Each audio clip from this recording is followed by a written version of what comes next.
Bismillahirrahmanirrahim. Assalamualaikum warahmatullahi wabarakatuh.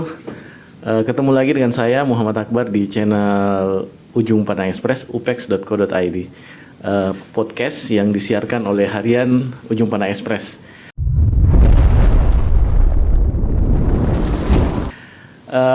Anda bisa mendengarkan podcast ini di Spotify dan Anda bisa nonton di channel YouTube upex.co.id. Bagi Anda yang senang membaca, bisa Anda baca di koran dan di portal kami. Hari ini kita kedatangan tamu, Pak Sahar. Selamat pagi, Assalamualaikum Pak Sahar. Waalaikumsalam warahmatullahi wabarakatuh. Beliau ini akan bercerita banyak tentang bagaimana pasar di Sulawesi Selatan. Bagaimana sih memodernkan pasar yang selama ini kesannya tradisional menjadi modern. Tapi bukan cuma di Makassar, sekarang lebih luas, sekarang lebih besar skalanya, lebih skala provinsi. Kalau tahun lalu masih kita bicara Makassar dengan Baruga pasarnya. Nah, kali ini kita akan bicara bagaimana mendigitalkan, bagaimana memodernkan pasar dalam skala Sulawesi Selatan. Beliau adalah Ketua DPD Asosiasi Pengelola Pasar Indonesia, DPD Sulsel. Beliau sebagai ketua. Nah, mungkin lebih jelasnya bagaimana Asparindo dan kiprahnya di Sulsel, kita dengarkan langsung dengan Pak Sahar. Silakan Pak Sahar. Ya, terima kasih Pak Akbar ya, dan seluruh pemirsa penonton channel YouTube Ujung Pandang Express. Jadi ini luar biasa saya bisa hadir di sini. Terima kasih Pak. Kita bicara tentang pasar ya, tentu kita bicara tentang UMKM atau real UMKM ini. Ya. Kemudian kita bicara tentang Asparindo, Asosiasi Pengelola Pasar Indonesia. Ini memang baru untuk DPD Sulawesi Selatan. Alhamdulillah kami dipercaya sebagai ketua DPD pertama. Karena ini juga organisasi baru, tapi kalau di pusat itu sudah lama sebetulnya. Jadi Asparindo ini membawahi pengelola pasar, pedagang, petani dan berbagai sektor UMKM yang ada di Indonesia dan khususnya di Sulawesi Selatan.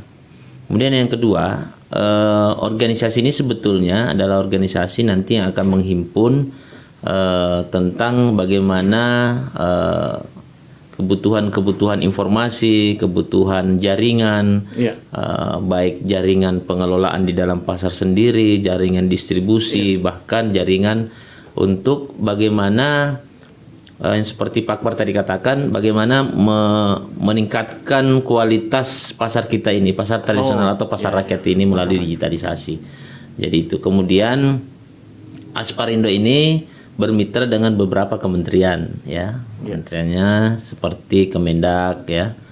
Kemudian BUMN ya, dan beberapa perbankan juga kita ya ajak kerjasama, dan kita berharap Asparindo Sulawesi Selatan ini bisa memberikan dampak positif, terutama karena tahun ini kan tahun kebangkitan UMKM Pak. Ya. Betul. Ya, seperti itu sekilas tentang Asparindo. Mungkin bisa digambarkan salah satu mungkin apa yang akan dilakukan tahun ini yang menjadi concern Asparindo. Iya. Jadi kalau kita bicara pasar, sebetulnya ada istilah ya, revitalisasi pasar rakyat. Itu ada program Kemendak, itu memang revitalisasi pasar rakyat. Ada dua. Pertama revitalisasi fisik. Itu kan revitalisasi fisik itu berkaitan dengan penataan dalam pasar, bangunan apa segala macam. Tapi kami mungkin lebih kepada bagaimana revitalisasi non fisiknya. Revitalisasi fisik ada tiga. Yang pertama revitalisasi manajemen. Revitalisasi manajemen kita lihat di intinya sebetulnya adalah bagaimana pengelola pasar. Kalau di Makassar kan ada Perumda Pasar. Kalau di daerah kan ada UPT-nya. Nah, bagaimana manajemen pengelolaan pasar ini tidak hanya mengandalkan retribusi. Tapi kan pelayanan yang paling penting juga. Retribusi bisa meningkat kalau pelayanan kita juga bagus. Ya. Jadi manajemen yang manajemen ini memang perlu ditata dengan baik, bahwa kemudian pedagang-pedagang ini harus kita berikan manfaat lebih ketika dia menempati tempat, karena mereka ada ada kewajiban kan membayar jasa harian, ya jasa bulanan, sewa tempat dan segala macam. Kemudian yang kedua, revitalisasi yang kedua ada revitalisasi tentang ekonomi. Nah, di tengah pandemi COVID-19 ini kan, apalagi misalnya Omikron masuk ini ya, ada pembatasan yang harus dilakukan ketika ke pasar. Betul. Ya, jaga jarak dan segala macam. Sementara perekonomian harus jalan. Ya, perekonomian harus jalan. Iya, apalagi kalau pasar ditutup kan. Nah, sehingga upaya kita Asparindo adalah bagaimana membuat memberikan masukan kepada Pemda-Pemda untuk sistem pembelanjaan secara online. Ya, offline juga ada lewat WA Bisnis misalnya, ya. Nah, itu adalah salah satu cara untuk bagaimana meningkatkan pendapatan daripada pedagang-pedagang kita.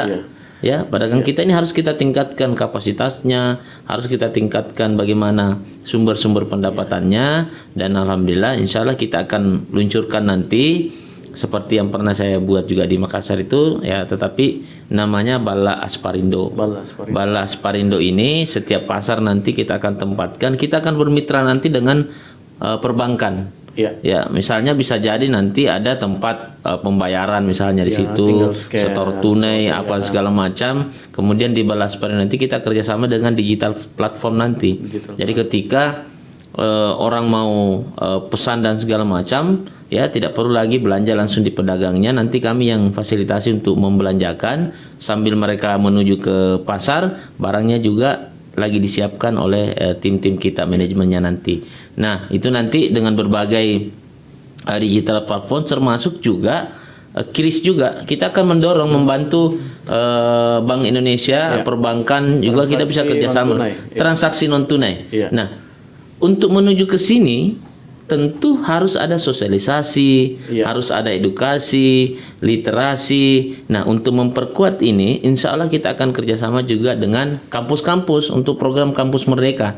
Bisa masuk? Bisa, karena di dalam revitalisasi untuk manajemen revitalisasi ekonomi itu harus ada partisipasi juga dari luar, dari kampus, misalnya Kampus Merdeka ya. Contoh misalnya untuk membuat digitalisasi kan banyak teman-teman kita yang dari kampus misalnya.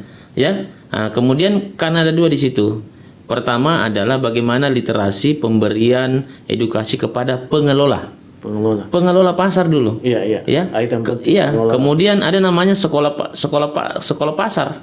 Bagaimana itu? Pedagang-pedagang kan yang diedukasi bagaimana ya, misalnya pelayanan segala macam. Coba kita ke pasar ya, kadang-kadang pelayanannya dari sisi bahasa semua. Nah, kita harus berubah seperti itu. Nah, cara merubahnya adalah kita butuh kolaborasi, bermitra dengan semua pihak. Bahkan ada salah satu kampus di sini kan, Amkop itu ya ada jurusan digitalisasi. Ya kan? Ada jurusan digitalisasi. Nah, kenapa anak-anak kita ini, adik-adik kita ini di kampus ini, kita bisa minta mereka untuk membantu. Caranya adalah itu tadi. Ya, dan revitalisasi ekonomi inilah nanti yang akan kita coba bagaimana semua perbankan bisa ikut berpartisipasi. Yang ketiga adalah revitalisasi sosial budaya. Termasuk juga kesehatan lingkungan di pasar itu juga penting, ya, itu juga. Jadi itu 3 hal itu, Pak. Ya, kayaknya kalau kita dengar tadi itu penjelasannya ini bukan pekerjaan pendek, 1 2 bulan. Memang pekerjaan jangka panjang. Kalau kita lihat pasar-pasar di Sulsel, mungkin sudah ada tidak yang bisa dikatakan layak untuk segera dimodernkan atau segera didigitalkan di Sulsel. Ya, kalau sebetulnya ini kan kalau kita bicara tentang program percepatan digitalisasi kan ada 2, Pak. Ada kuantitasnya, kita bisa lihat kuantitasnya, kita bisa lihat kualitasnya. Mungkin secara kuantitas sudah banyak sebetulnya kiar-kiar itu ditempel itu di pedagang. Ada semua itu, ada semua Tetapi apakah itu tergunakan atau tidak? Nah, ini perlu memang literasi, edukasi, bukan hanya kepada pedagang, tetapi orang yang ke pasar juga. Betul. Itu harus kita edukasi, makanya keterlibatan semua pihak, kolaborasi, kemitraan. Tidak ada mikala itu, Pak. Kalau kita bermitra, berkolaborasi, ya misalkan kalau ada Pemda misalnya mau bikin juga e-commerce misalnya, tidak usah lagi bikin. Sementara sudah ada platform yang lain yang mungkin bisa kita kerjasamakan. Nah, kita akan coba di Kabupaten Maros ya, Kabupaten Maros ini ya, karena kan ada pasar pernah diresmikan Pak Jokowi kan di sana. Oh iya. Ya itu. Jadi kita mau coba di Kabupaten Maros, Kabupaten Goa yang terdekat dulu dari Makassar.